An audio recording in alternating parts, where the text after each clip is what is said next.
नमस्कार, आप देख रहे हैं जवाब देना पड़ेगा और आपके साथ मैं हूं पूजा यादव। एससी एसटी के आरक्षण में क्रीमी लेयर पर सुप्रीम कोर्ट के फैसले के खिलाफ आज भारत बंद है। भारत बंद का असर सुबह से ही दिख रहा है। पटना में तो इतना बवाल हुआ कि पुलिस को लाठीचार्ज तक करना पड़ा। पटना के डाक बंगला चौराहे पर पुलिस ने प्रदर्शनकारियों को दौड़ा दौड़ा कर पीटा। भारत बंद को दलित और आदिवासी संगठन के अलावा अलग अलग राज्यों की क्षेत्रीय राजनीतिक पार्टियां भी समर्थन दे रही हैं। इनमें प्रमुख रूप से Bahujan Samaj party, Bhim army, Azad Samaj party, Bharat आदिवासी पार्टी, बिहार में राष्ट्रीय जनता दल, एलजेपीआर समेत दूसरे संगठनों का नाम भी शामिल है। कांग्रेस ने भी बंद का समर्थन किया। इन संगठनों का कहना है कि सुप्रीम कोर्ट का फैसला आरक्षण के मूल सिद्धांतों के खिलाफ है और इसे वापस लिया जाना चाहिए। यह फैसला देश भर में विवाद का विषय बना हुआ है। विरोध करने वालों का मानना है कि इससे आरक्षण व्यवस्था के मौलिक सिद्धांतों पर प्रश्न चिन्ह लग गया है। कई संगठनों ने इसे आरक्षण नीति के खिलाफ भी बताया। उनका कहना है कि इससे आरक्षण की मौजूदा व्यवस्था पर निगेटिव प्रभाव पड़ेगा और सामाजिक न्याय की धारणा कमजोर हो जाएगी। विरोध करने वालों का तर्क है कि अनुसूचित जाति और जनजाति को यह आरक्षण उनकी तरक्की के लिए नहीं, बल्कि सामाजिक रूप से उनके साथ हुई प्रताड़ना से न्याय दिलाने के लिए है। तो आज इसी मुद्दे पर चर्चा होने वाली। इसमें हमारे साथ में कुछ खास मेहमान जुड़ेंगे और उनके साथ में हम चर्चा करेंगे। लेकिन इससे पहले तस्वीरें आपको दिखा रहे हैं। बिहार के ये पटना के डाक बंगले की तस्वीरें हैं। अब ये पूरा मामला है क्या, जरा वो समझिए। सुप्रीम कोर्ट के कमेंट के बाद विवाद बढ़ा। सुप्रीम कोर्ट ने 1 अगस्त को कहा था राज्य सरकारें अब अनुसूचित जाति यानी कि एससी के रिजर्वेशन में कोटा दे पाएंगी। कोर्ट ने अपना 20 साल पुराना फैसला पलटा और नई व्यवस्था दी। तब कोर्ट ने यह कहा था कि अनुसूचित जातियां खुद में एक समूह है और इसमें शामिल जातियों के आधार पर और बंटवारा नहीं किया जा सकता। हालांकि कोर्ट ने अपने नए फैसले में राज्यों के लिए जरूरी हिदायतें भी दी हैं और कहा कि राज्य सरकारें मन मर्जी से फैसला नहीं कर सकती। 2 शर्तें इसके लिए होंगी। पहली, अनुसूचित जाति के भीतर किसी एक जाति को 100% कोटा नहीं दे सकती। दूसरी, अनुसूचित जाति में शामिल किसी जाति का कोटा तय करने से पहले उसकी हिस्सेदारी का पुख्ता डेटा होना चाहिए।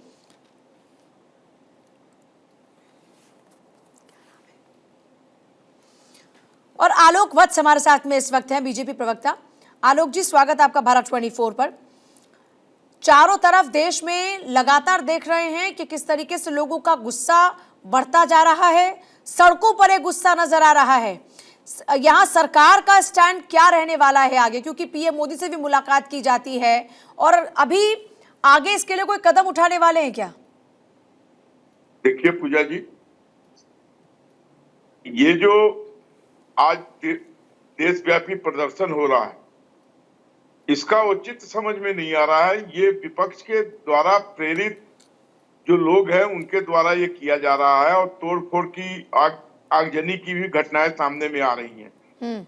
अगर एक तो लेटरल एंट्री पे मामला फंस गया था, उसको तो कल विड्रॉ कर लिया डीओपीटी ने, और उसके बाद जो दूसरा मामला है उसमें जिस तरीके का भी कोर्ट का ऑर्डर आएगा उस हिसाब से उस पर कार्रवाई होगी। तो कहीं आरक्षण रद्द करने की तो बात हो ही नहीं रही है। जो बार बार विपक्ष हमारे ऊपर यह आरोप लगाता है कि यह कॉन्स्टिट्यूशन को बदलने की कवायद है, एससी एसटी, आदिवासी, दलित, शोषित, वंचित इनके तो अधिकार आपकी चॉइस तो नहीं है ना कोटे में कोटा, क्योंकि पीएम मोदी से जब दलित सांसदों ने मुलाकात की थी तो उनको तो आश्वासन दिया गया था। तो अब तो आश्वासन अगर पीएम मोदी ने दिया है, when the verdict has come from the horse's mouth, तो फिर उसमें कहीं कोई संशय कहाँ रह जाता है। जब प्रधानमंत्री ने कह दिया कि हम उस चीज को नहीं होने देंगे तो नहीं होने देंगे, उसके बाद बचता कौन है जो उसको लागू कर सकता है? फिर ये किस तरीके का हंगामा क्यों? जब ये सारी चीजें मान ली गई हैं, लेटरल एंट्री से जो 45 पदे भरने की कवायद थी वो डीओपीटी ने कल यूपीएससी के चेयरमैन को चिट्ठी लिख के उसको विड्रॉ करने के लिए बोल दिया। एससी एसटी के लिए आरक्षण संविधान के अनुसार ही होना चाहिए और संविधान में एससी एसटी के लिए क्रीमी लेयर का कोई प्रोविजन नहीं है। अश्विनी वैष्णव, सूचना प्रसारण मंत्री की ओर से ये बात कही गई थी। मैं ठीक है आपके सवाल का जवाब ले लेती हूँ। ज्योति जी जुड़ गए हमारे साथ में, कांग्रेस के प्रवक्ता। आलोक जी आ रही हूँ। ज्योति कुमार जी ये कह रहे हैं कि जब हम राजी हैं, जब जनता की आवाज के साथ हम हैं, तो ये जो शोर मचा हुआ है ये विपक्ष द्वारा प्रायोजित है। देखिए पूजा जी, एक बात को आप समझिए और इनकी मंशा और इनकी नीयत को आप समझें। विपक्ष की पार्टियां क्या बोलते रही हैं, आज से नहीं, जब से राहुल गांधी भारत जोड़ो न्याय यात्रा शुरू किए तब से ये बात पूरब से पश्चिम और उत्तर से दक्षिण तक ये विपक्ष की पार्टियां बोलते गए और राहुल गांधी बोलते रहे कि इनकी मंशा में खोट है।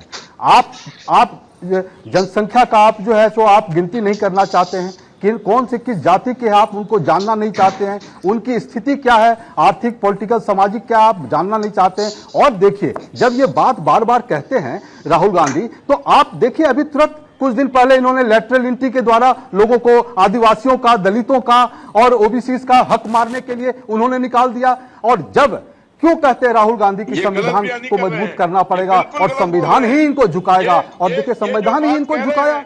आज संविधान ही है जिसकी राहुल गांधी चर्चा करते रहे, जिसकी वजह से आप देखिए आज वक्फ बोर्ड को भी जस्टिस बी.आर. गवई जब ये कहते हैं कि पिछड़े समुदाय को प्राथमिकता देना राज्य का कर्तव्य, आप तो खुद वकील हैं, SC/ST कैटेगरी में केवल कुछ लोग आरक्षण का आनंद ले रहे हैं। सर एक सेकंड, आलोक जी एक सेकंड, आप तो खुद वकालत करते हैं, आपका काला कोट इस बात की गवाही दे रहा है। ज्योति जी, यहाँ पे कोई और ये बात नहीं कह रहा, सरकार के द्वारा लिया गया फैसला नहीं है ये, सरकार द्वारा लिया गया फैसला नहीं है ये, तो फिर सरकार की नीयत पर शक आप यहाँ पर क्यों दाग रहे हैं?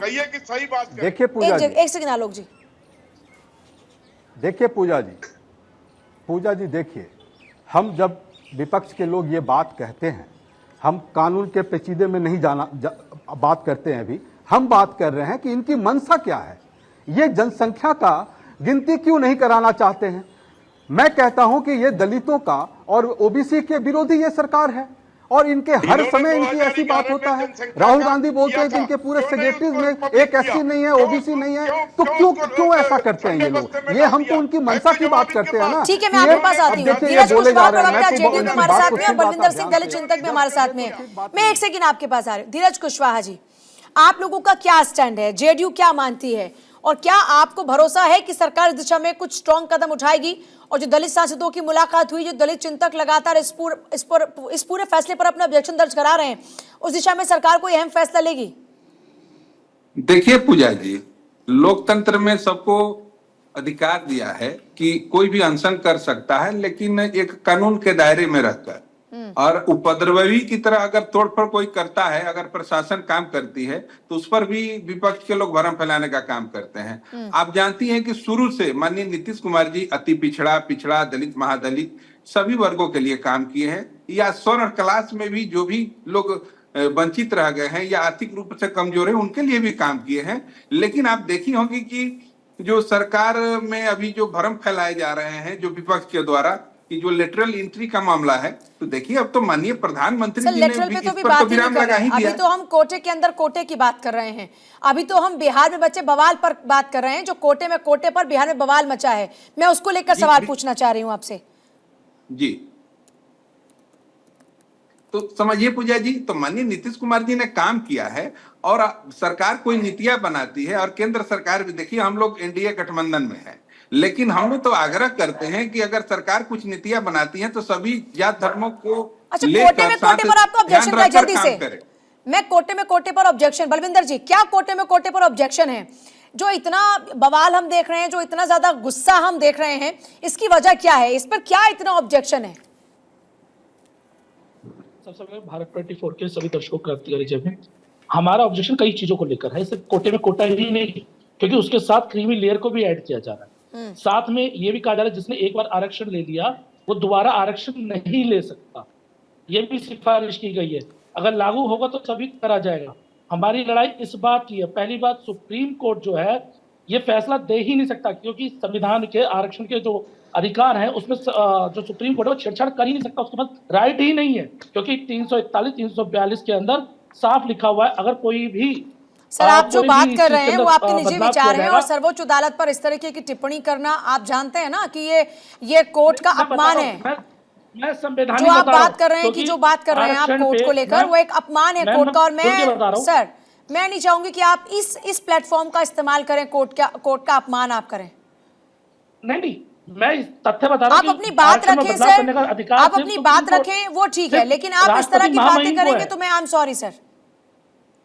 नहीं, राष्ट्रपति महामहिम के अलावा कोई बदलाव ही नहीं कर सकता, या अपना लोकसभा से, अपना संसद से पास होगा कोई बिल, सुप्रीम कोर्ट से बिल पास नहीं हो सकता ना मैम। हम तो ये बात कह रहे हैं। रही बात अब आरक्षण की, जब हम बात कर रहे हैं, जब लड़ रहे हैं हम आरक्षण के लिए कोटे में कोटा, पहली बात 341, 342 में कहीं भी वर्गीकरण को सपोर्ट नहीं करते, फिर आप क्रीमी लेयर क्यों ला रहे हो? क्रीमी लेयर का मतलब क्या है ये बताइए आप मुझे। क्रीमी लेयर क्या, हमारे समाज में जब भी शोषण होता है, कभी भी शोषण जो होता है आर्थिक आधार पे हमारा नहीं होता, हमारा सामाजिक आधार पर शोषण होता है जब भी होता है।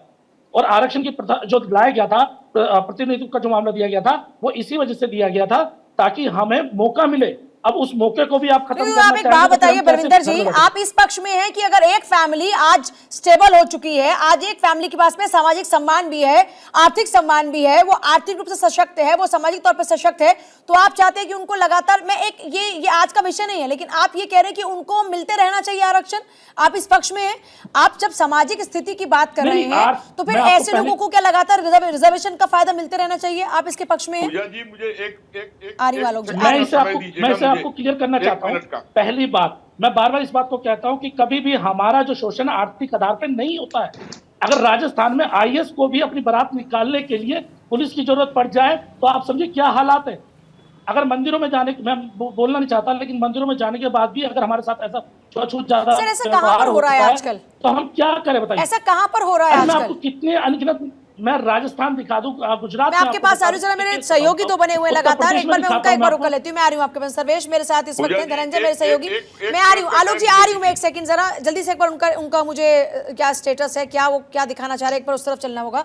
सर्वेश, अभी क्या स्थिति बनी हुई है? डाकघर पर हमने इससे पहले देखा कि दौड़ा दौड़ा के प्रदर्शनकारियों को वहां से भगाया, अभी मामला ठंडा हो चुका है क्या? जी पूजा, देखिए मामला ठंडा हो चुका है और प्रदर्शनकारी जो हैं उनको हटा दिया गया। अब डकबंगला चौराहे की तस्वीर दिखा रहे हैं, आवाजाही सड़क पे सामान्य हो गई है। हालांकि प्रशासनिक व्यवस्था जो है मुकम्मल है और अभी भी जवान जो है यहाँ पुलिस के जवान मौजूद हैं। आपको दिखाएं कि राइट कंट्रोल व्हीकल हो, अग्निशमन की गाड़ियाँ हो या पुलिस के जवान हो, वो तमाम लोग अपनी जगह पे मुस्तैद हैं, क्योंकि किसी भी तरह के खतरे से निपटने के लिए ये लोग की सुबह से ही डिप्लॉयमेंट यहाँ पे की गई थी, बड़ी बंदोबस्ती पुलिस की गई थी। और जिस तरीके घटना हुई, जिस तरीके से लोग झंडों में लाठियाँ लेकर आए थे और उसके बाद जिस तरीके से गाड़ियों में तोड़फोड़ शुरू की गई, उसके बाद एक तरह से कहा जाए तो पुलिस को लाठियाँ चटकानी पड़ी, वाटर कैनन का इस्तेमाल करना पड़ा, जिसके बाद फिलहाल प्रदर्शनकारी डकबंगला चौराहे से हट गए हैं। अब यहाँ पे किसी भी तरह की कोई प्रदर्शन की बात नहीं है और भारत बंद का जो असर है उसका मिला जुला असर देखने को पूरे दिन मिला आज। और अगर बात करें तो अभी दोपहर के तकरीबन 2:10 हो रहे हैं, तो अब अभी यातायात सामान्य कर लिया गया है। अब देखेंगे कि तमाम गाड़ियों की आवाजाही सामान्य रूप से जारी है। हालांकि सुबह से ही जो दुकान प्रतिष्ठान, निजी प्रतिष्ठान जो बंद थे, उनमें से कई अब धीरे धीरे खुल रहे हैं। तो एक तरह से कहा जाए तो जनजीवन सामान्य हो रहा है, पटरी पर लौट रहा है। लेकिन बिहार के अलग अलग हिस्सों से जो खबरें आ रही थी उसके मुताबिक अभी यही कहा जा रहा है कुछ अन्य जिलों में, जैसे कि दरभंगा की बात कर लें, मधुबनी की बात कर लें, पूर्णिया की बात कर लें, गया की बात कर लें, नवादा की बात कर लें, तो ऐसे तमाम जिले हैं जहां पे अभी भी उग्र प्रदर्शन जारी है और वहां पे अभी भी पुलिस को भारी मशक्कत का सामना करना पड़ रहा है बंद समर्थकों को सड़क से हटाने में। पूजा, धनंजय, अभी क्या स्थिति है रांची की? वहां पर कितना असर देखने को मिल रहा है भारत बंद का?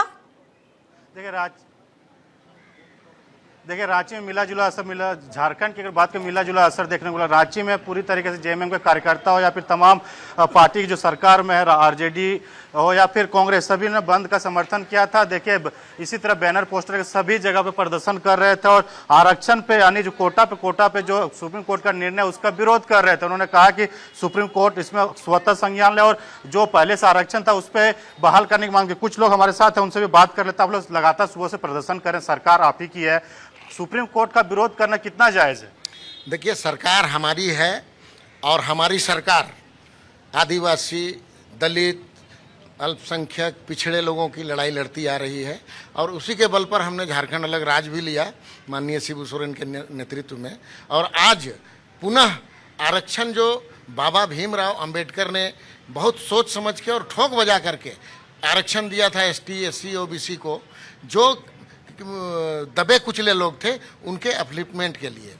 लेकिन सुप्रीम कोर्ट ने एक डिसीजन दिया अभी हाल के दिनों में कि जो एसटी, एससी परेशानी क्या है? जल्दी से धनंजय ये पूछे, परेशानी क्या है? वर्गीकरण करके अगर सभी जातियों क्या को परेशानी अधिकार मिलता है तो क्या उसी को तो मैं परेशानी बता है? रहा हूँ कि सभी जातियों को उनके आधार पे अधिकार मिल जाएगा, परेशानियां क्या है? देखिए सभी जातियों को नहीं, यहाँ पर एसटी से एसटी को अलग करना है, वर्गीकरण उसका एसटी के रिजर्वेशन में होगा, एससी के रिजर्वेशन में उसका वर्गीकरण होगा।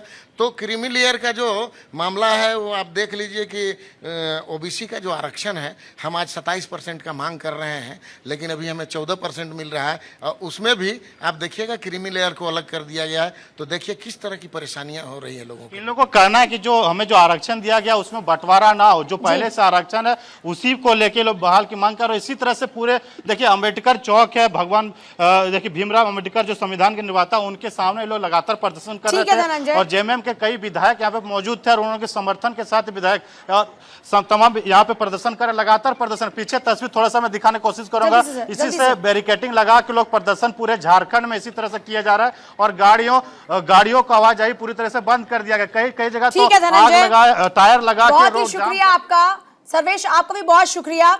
जल्दी से बात पूरी कीजिएगा, बहुत देर से। आलोक जी, आप कुछ कहना चाह रहे थे?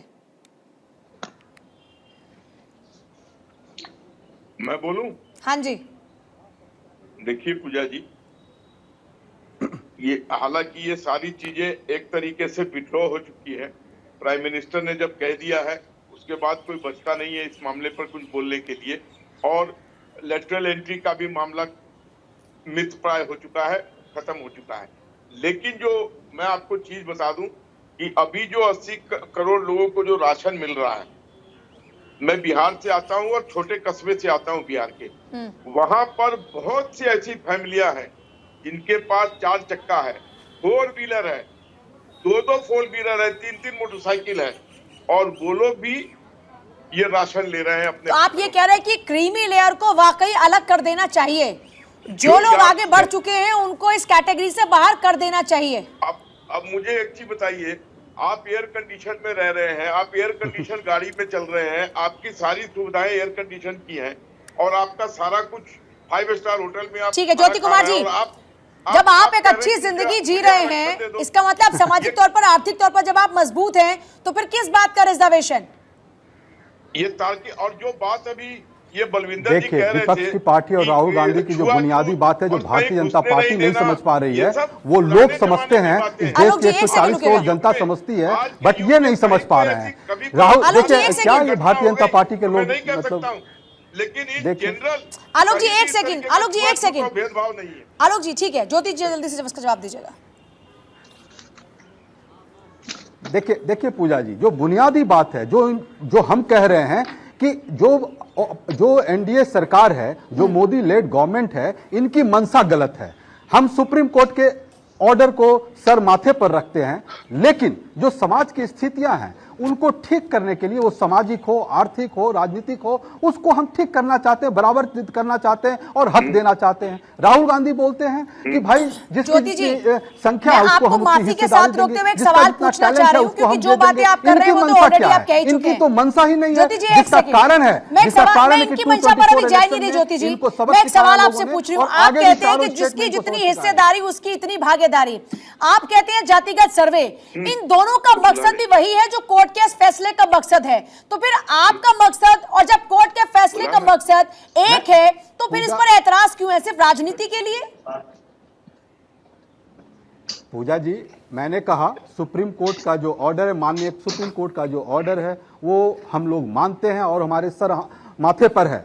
लेकिन हम क्या बात कह रहे हैं कि उनके इस ऑर्डर को देखते हुए राहुल गांधी जो पहले से भी बोलते आ रहे हैं कि जो समाज में राजनीतिक और आर्थिक जो स्थितियां हैं, उस स्थिति में जो लोगों को अगर न्याय नहीं मिलेगा, तो ये भारतीय जनता पार्टी केवल इस देश के 1% लोगों को, अडानी जैसे लोगों को धन देता रहेगा और कुछ नहीं करेगा। आज देखिए सेबी जो राहुल गांधी बोलते रहे कि आप उस महाघोटाले को जेपीसी में डालें, लेकिन आप डालते नहीं है। क्यों नहीं डालते हैं? क्योंकि उसमें प्रधानमंत्री की भी भागीदारी दिखती है, क्योंकि उसके वो दोस्त हैं, बाकी लोगों को पैसे नहीं मिलते हैं, लोन उनको लोन मिलते हैं। आप इस शंका पर आप क्यों नहीं जेपीसी लगाते हैं? मेरा ये शंका है, आपके पास ईडी सीबीआई की एजेंसी है, आप उनके पास भेजें, आप केवल विपक्ष के पार्टियों के पास क्यों भेजते हैं? मैं इसका ये सवाल जो हम सर, मैं क्या पूछ रही हूँ, क्या क्रीमी लेयर, कोटे में कोटा, इस पर आप लोग सहमत हैं? आप ये कह रहे हैं कि सामाजिक ताने बाने को देखते हुए इसकी आवश्यकता है?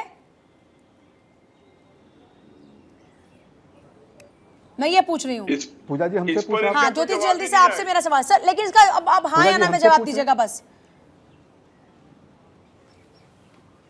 चलिए धीरज कुशवाहा जी, मेरा आपसे भी यही सवाल है। मेरे से सवाल है?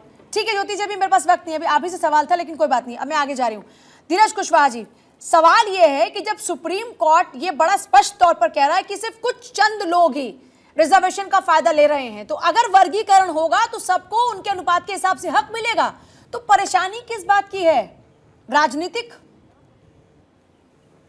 अब ये विपक्ष वाले लोग बता पाएंगे। देखिए, आप जानती हैं कि माननीय नीतीश कुमार जी के नेतृत्व में बिहार में जाति आधारित हम लोग सर्वे भी कराया, गणना भी कराया, क्योंकि गणना, जातीय गणना या जो भी गणना है ये तो केंद्र सरकार द्वारा ही होता है, लेकिन माननीय नीतीश कुमार जी के नेतृत्व में बिहार में जाति आधारित सर्वे हम लोगों ने कराया, और हम लोगों ने सब कुछ कई तरह के सर्वे किए गए, जैसे कौन व्यक्ति कितना पढ़ा लिखा है, उसकी आर्थिक स्थिति क्या है, बहुत सारे चीजों पर हम लोग किए। अब देखिए, कोई व्यक्ति जाता है और जाकर न्यायालय में एक PIL डाल देता है, और अब पटना हाई कोर्ट ने उस पर स्टे लगा दिया, तो अब समझिए कि इस पर, लेकिन ये बात जान लीजिए पूजा जी कि हम लोग का मानसा साफ है, वर्गीकरण उचित है, सभी वर्गों को लेके चलना चाहते हैं। जेडीयू का क्या स्टैंड है? वर्गीकरण उचित है, होना चाहिए, सब कैटेगरीज होनी चाहिए, हर किसी को उसके अनुपात के हिसाब से हक मिलना चाहिए, हाँ या ना? देखिए, हाँ या ना पे आप ना उलझाइए कृपया। आप समझिए, उलझा नहीं रही, मैं तो बहुत स्पष्ट आपसे पूछ रही हूँ, उलझा तो आप रहे हैं, मैं तो बहुत स्पष्ट पूछ रही हूँ कि होना चाहिए नहीं होना चाहिए। ये सभी लोग, पूरे भारत के लोग जानते हैं कि माननीय नीतीश कुमार जी की क्या विचारधारा है, और ये डिप्लोमेसी तो आप कर रहे हैं, 18 वर्षों से बिहार को चला रहे हैं। ये आप कहने ये वाली बात मानते हैं कि नहीं कि मैं कुछ आपके चंद लोग ही पैनल अभी तक में रिजर्वेशन का फायदा ले रहे हैं? देखिए, कुछ चंद लोग ही रिजर्वेशन का फायदा ले रहे हैं, क्रीमी लेयर हटना चाहिए या नहीं हटना चाहिए, इस पर तो जवाब दे सकते हैं ना, हाँ या ना में? इसमें हम क्या है, इसमें हम हाँ ना में जवाब। मैं समझ गई सर आपकी राजनीतिक मजबूरियों को। बलविंदर जी, आपने कहा सामाजिक स्तर पे मिला, ये रिजर्वेशन का, ये रिजर्वेशन का सामाजिक अधिकार मिलने का क्या वो है? अरे माननीय नीतीश कुमार जी के बारे में किसी से प्रमाण लेने की जरूरत है क्या? आप क्यों नहीं मुजफ्फरपुर की घटना में एक दलित बच्ची के साथ क्या हुआ, आप क्यों नहीं इस पर सवाल उठाते हैं? आप क्यों नहीं रिजर्वेशन, आप अनुच्छेद 9 वाले का क्यों नहीं प्रयास किया? आपके मन में धोखा है, आप गरीबों का मदद ही नहीं करना। देखिए, मैं आपको एक बात साफ कहना चाहता हूँ, जितना ये लोग कह रहे हैं, मैं आपको जब आपने सवाल किया वर्गीकरण का, जिसकी संख्या बारी उसकी हिस्सेदारी वाली बात, तो मैं साफ कहना चाहता हूँ वो 100% ला दीजिए ना। सरकार पे ऐसा क्या डाटा है कि कुछ प्रतिशत लोग ही बैठे हुए वो फायदा ले रहे हैं आरक्षण का? अभी 22% आरक्षण हम लोगों को मिलता है, परसेंटेज है उस हिसाब से उनको अधिकार क्यों ना मिले रिजर्वेशन में, इस पर क्या एतराज है? आप भी तो समानता की बात कर रहे हैं ना, आप जिस समानता की बात करें वो समानता पहले अपने लोगों में नहीं चाहते हैं, मदद करना चाहते हैं, ये अंबानी का मदद करना चाहते हैं, इसलिए ये गरीबों को इनसे मतलब नहीं है। माफी चाहूंगी सर, वक्त इजाजत नहीं दे रहा आगे चर्चा की। सर बहुत शुक्रिया सभी का चर्चा में शामिल होने के लिए। सुप्रीम कोर्ट ने स्पष्ट तौर पर कहा कि हर किसी को हक मिलना चाहिए, अभी तक सिर्फ चंद लोग इसका फायदा ले रहे हैं। अब जनता तय कर ले कि ये फैसला उनके लिए कितना लाभदायक है, या उनको लगता है कि इससे लाभ नहीं होने वाला। लेकिन कोर्ट का फैसला आ चुका है, लोग सरकार के दर पर खड़े हैं, लोगों को अब भी लग रहा है कि सरकार इसमें कुछ कर सकती है। देखना होगा कि आगे क्या रहता है, लेकिन फिलहाल तो कोटे में कोटे को लेकर सुप्रीम कोर्ट का फैसला आ चुका है।